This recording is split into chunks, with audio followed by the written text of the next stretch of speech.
సినిమాలో హీరోలా ఉన్నాడంటావా? మీ కాలేజ్ కొత్త ప్రొఫెసర్ ఎలా ఉన్నారే? మంచివారేనా?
ఇందులో ఏదో రాజకీయం ఉంది, అందుకే ఇలా జరిగింది.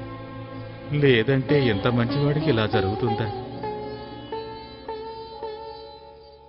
అయితే స్వామి ఇక మేము వెళ్ళొస్తాం. మీరు శంభుని కలిస్తే నేను అడిగానని చెప్పండి. సరేనండి, మేము వెళ్ళొస్తామండి.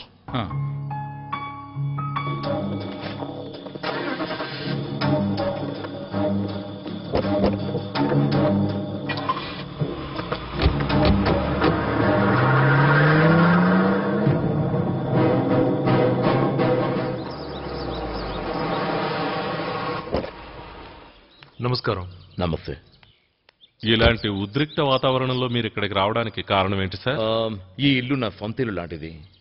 ఎప్పుడు కావాలన్నా నాకు ఇక్కడికి వచ్చే స్వాతంత్ర్యం ఉంది. నిజం చెప్పాలంటే ఆయనే నా రాజకీయ గురువు. నేనెప్పుడు నా పార్టీని విమర్శించలేదు. ఒక సామాన్య కార్యకర్తగా నా మనసాక్షి ఏం చెప్పిందో అదే చేశాను. మీరు రాజీనామా చేయాలని అపోజిషన్ పార్టీ వాళ్ళు అంటున్నారు. మీరు దాని గురించి ఏమంటారు? ఇదేమంత పెద్ద విషయం కాదండి. చూడండి, ఏ విషయానికి ఆయన ఏలు పెట్టి గెలకుండా ఉన్నాడు. నేరస్తుల గురించి ఏమైనా తెలిసిందా? ఆ విషయం ఎంక్వైరీ జరుగుతానే ఉన్నదే. నేరస్తుల విషయం పోలీసులకు తెలిసిందే. మీ పార్టీ వాళ్ళకి ఈ స్పిరిట్ కుంభకోణం వాళ్ళకి ఏమైనా సంబంధం ఉందా? కేసు ఇప్పుడు కోర్టులో జరుగుతా ఉన్నదే. తప్పు చేసిన వాళ్ళు ఎవరైనా శిక్ష అనుభవించాల్సిందే.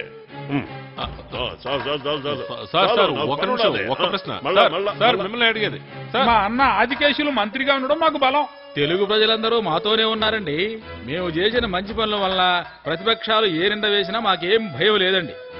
ఎన్ని ఇబ్బందులు వచ్చినా సరే మా పార్టీని ఎవరూ విడగొట్టలేరు. పార్టీ మీటింగ్ ఉంది, మళ్ళీ కలుద్దాం.